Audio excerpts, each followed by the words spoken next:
Let's get started. The internet is one of the most integral pieces of our society.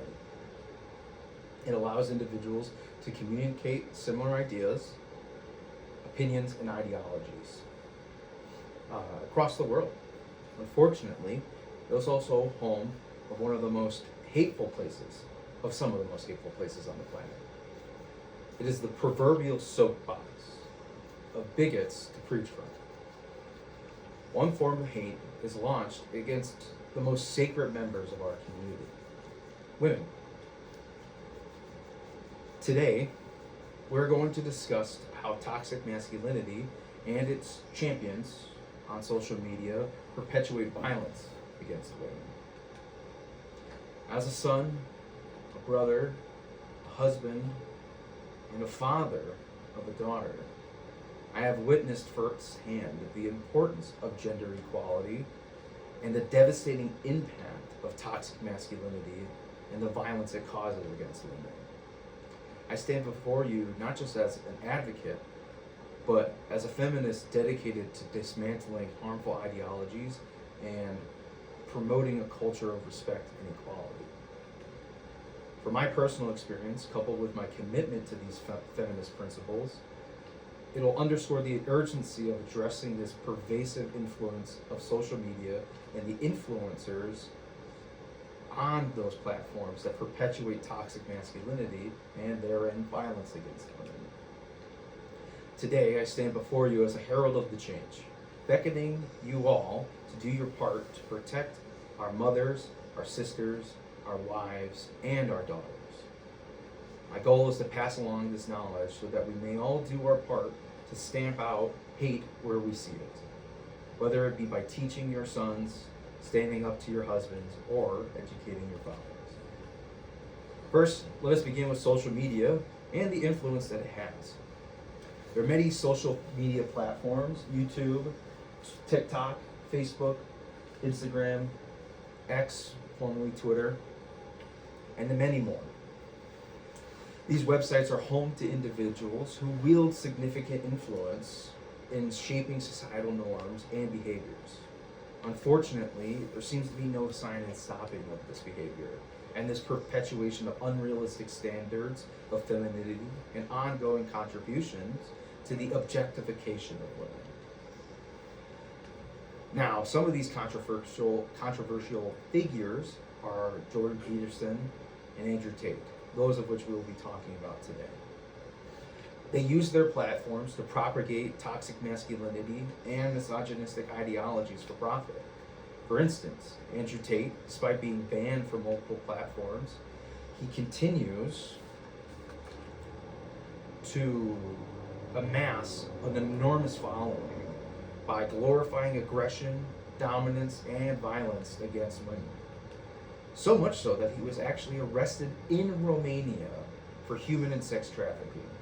Many of the victims were actually involved in some videos that he's made, models that he's appeared alongside of. One of his more profitable scams are his websites and his platforms, Hustler University and The Real World, both of which are paid subscriptions where men are supposedly taught on ways to be better businessmen, a better warrior, and how to make, and I quote, every woman want to have sex with you. On his platforms, here are some of the things that he has said. Andrew Tate's thoughts on women are that if you put yourself in a position to be raped, then you must bear some responsibility. That this belief does not discredit as a whole, it sticks to the serious definitions, and that it should stop perpetuating normal male behavior as rape. Why should you be with a woman who is not a virgin anyway? She has used goods, secondhand. By extension, if I have responsibility over her, women, of course, then I must have a degree of authority, and that I am not a rapist, but I like the idea of just being able to do what I want, like being free. This is someone who's actively on the internet preaching this foul gospel, and the bigger issue is that it's working. we're seeing young men and older men listen to what he has to say and going out and treating women with disrespect and aggression. And all it does is embolden. Another individual is Jordan B. Peterson, Canadian psychology professor whose rhetoric resonates with certain segments of society. Peterson's appeal to both young and old white men who feel alienated by social justice discourse. It underscores the importance of understanding the role played by influential figures in shaping perceptions and behaviors. His platform, mostly on YouTube, amplifies messages that reinforce traditional gender norms and can contribute to normalization of violence against women. He has come under scrutiny as of late after being reviewed by an Ontario court. The court ruled that his rhetoric on social media was labeled demeaning. There were numerous complaints to the governing body of Ontario psychologists, of which Peterson is actually a member of as well, regarding his online commentary and how it was directed at politicians, plus-sized individuals, and even female celebrities, as well as a transgender actor named Elliot Page. His punishment, something far worse than possibly imagined, far worse than the death penalty. Social media training. But like any rational human being, he fought this initial ruling and filed an appeal, of which he was later denied. And the court actually stated that if he failed to take this social media training, he would lose his status in the governing body and possibly even his medical license. This is not the first time that we've seen Jordan Peterson react to being criticized for his problematic behavior. Back in 2018, Dr. Peterson wrote a book called The 12 Rules of Life, to which a colleague from Cornell University, Dr. Kathy Main, made comments of Jordan B. Peterson's book. Her comments stated that he only addressed privileged white men, I should say, my bad, whose fear of losing their status in society due to changing societal norms. She also critiqued Peterson's failure to acknowledge the privileged backgrounds of mass shooters and the oversimplification of their motives. She also added that Peterson's book offers temporary relief and fails to address underlying issues of entitlement and resentment amongst some of his readers. But she did end that, despite all of these criticisms, the final rule about petting cats is universally agreeable. Dr. Peterson's response? He focused on correcting what he perceived as inaccuracies and misinterpretations of his work by Dr. Main. He defended his position on various topics and accused her of not engaging with scientific literature or understanding the arguments that he proposed, often referring to Dr. Main that she was nothing other than a feminist from box rather than a scientific colleague. Now, why is this a problem? Well, because it promotes ideas that men cannot be proven wrong by women. Now, I'm not saying that this was the initial goal of Dr. Peterson, not in any way, shape, or form. But in today's day and age of wokeness, mobs, of cancel culture, slight back and forth between two adults can turn into actual real-world aggression and even violence. But come on, Macen, I hear some of you say, this is just a case of boys being boys. Well, here's the deal. Back in 2021, a study by Grace Starkey shed some light on the experiences of women facing misogynistic behavior on social media platforms such as Tinder and Instagram. Her studies revealed that women often encounter insinuating and objectifying comments, explicit sexual harassment, and other forms of toxic masculinity, leading to feelings of insecurity, devaluation, and at times that their lives were in danger. We also see firsthand accounts from women such as Jane Gilmore, Ashley Judd, and even a man such as Jane Densley, all of which stated in their respective TED Talks that we are currently witnessing more violence towards women on both the internet and in person every day, and it's not going down. Think of some of your favorite female celebrities: Scarlett Johansson, Kim Kardashian, and even Millie Bobby Brown. Speaking of which, show of hands, how many of you know about Mrs. Brown's countdown? No? Allow me to explain. So, after the surge in popularity from the hit show Stranger Things, of which young Miss Millie Bobby Brown was the head actress on, she was unfortunately thrusted into the spotlight a little too early, and she was victim of predatory advancements on the internet. The biggest one of which was a countdown of her 18th birthday. We see here, this is a Reddit forum that was created. It states, this subreddit will open when Millie Bobby Brown turns 18, which is February 19th, 2022. Subreddit will be open in 10 days. This subreddit was supposed to talk about how now that she is 18, that she is now open to advancements towards all men, because now she's legally approachable. And some of these advancements were comments about masturbation, pictures she had online, and how she's now fresh meat.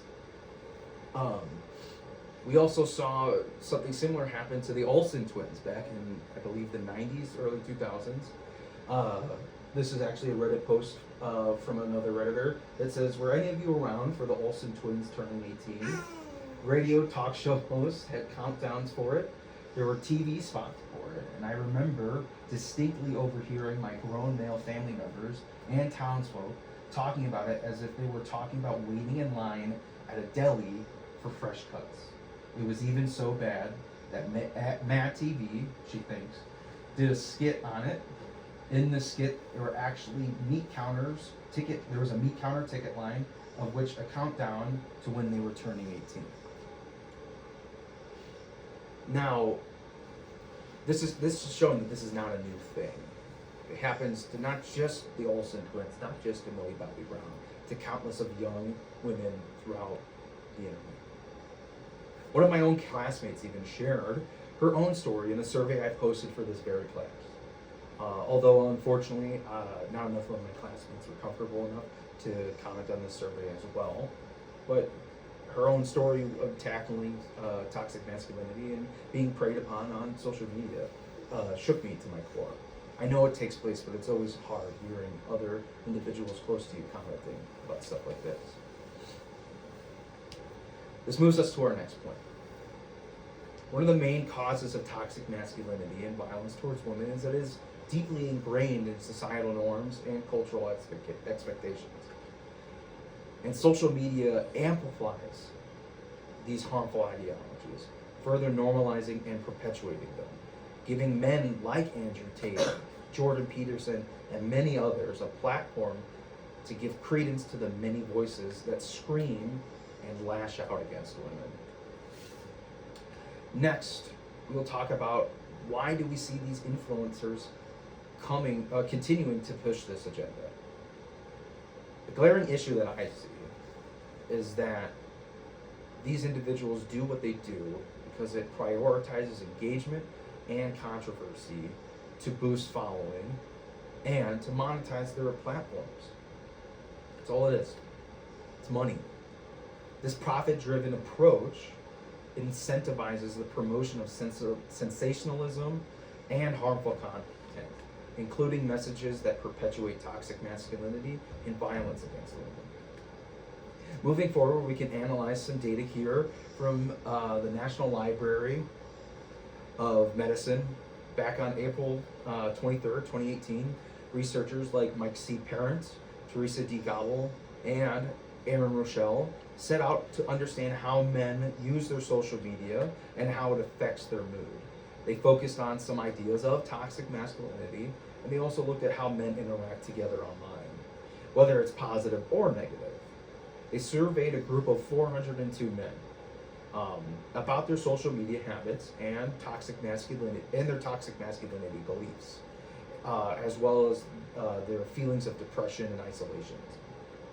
What they found was that men who spent more time on social media tended to feel more depressed, but also that men who participated in toxic masculine behavior tended to have more negative interactions online. So, we see surge in toxic masculinity to negative online behavior, which roots into depression. So, the researchers found that by spending more time on social media, this linked to both positive and negative online behaviors, but mostly toxic masculine behaviors were linked to more negative interactions online. They also discovered that positive interactions were often linked to feeling more depressed, while negative ones were obviously feeling to more depressed. In other words, how men interact online can affect their mood, and toxic masculinity plays a role in that. Overall, this highlights importance on creating a positive online environment and challenging harmful ideas about masculinity. Now, there are many things that we can do to curb the ongoing issue of toxic masculinity and violence towards women. First of all, we can start by implementing comprehensive media literacy education programs. These are crucial in order to equip individuals with critical thinking skills and raise awareness on media influence. By empowering individuals to recognize and challenge harmful stereotypes, we can counter the damaging effects of social media and influencer culture. This needs to start at home as much as it does at school. Take Anna Lovine's advice in her article, "Stop Listening to the Alpha Male Group." But next, we need to advocate for stricter regulations on social media platforms, and we need to make it an imperative to monitor and mitigate harmful content. Additionally, holding social media influencers accountable for their impact that their content has is essential to curbing this propagation of toxic masculinity and violence against women. Finally, we need some immediate steps what are some immediate steps that we can take right now? First off, we can help by raising awareness through grassroots campaigns such as the Speech Project, which is founded by Ashley Judd. We can sign local, state, and federal petitions, as well as help volunteer advocacy efforts. Make sure to support organizations and initiatives that promote gender equality, healthy relationships, and positive masculinity. Some of these organizations are Equimundo, UN Women, the Association of Women's Rights in Development, and as well as Equality Now, I should say. Most importantly, we must teach our sons to be better, because when we allow boys to be boys, we make our mothers, our sisters, our wives, and our daughters victims to these boys. To echo the sentiment of Ashley Judd, a prominent voice in the fight against online abuse of women, we have to start with digital media literacy, and clearly it must have a gendered lens. Judge emphasizes the importance of education and awareness in addressing the gendered nature of online violence. Furthermore, she calls for empowering law enforcement with the necessary tools to understanding to combat online violence effectively. Judge's words serve as a powerful reminder that the collective responsibility we have in challenging toxic masculinity and creating a safer digital space for all. In conclusion, the pervasive influence of social media and influencers in perpetuating toxic masculinity and violence against women demands our urgent attention and concerted actions. By challenging harmful ideologies, we promote media literacy and advocating for accountability. We can pave the way for a more equitable and inclusive society. Together, let's strive towards a future where respect, empathy, and equality reign supreme. Thank you.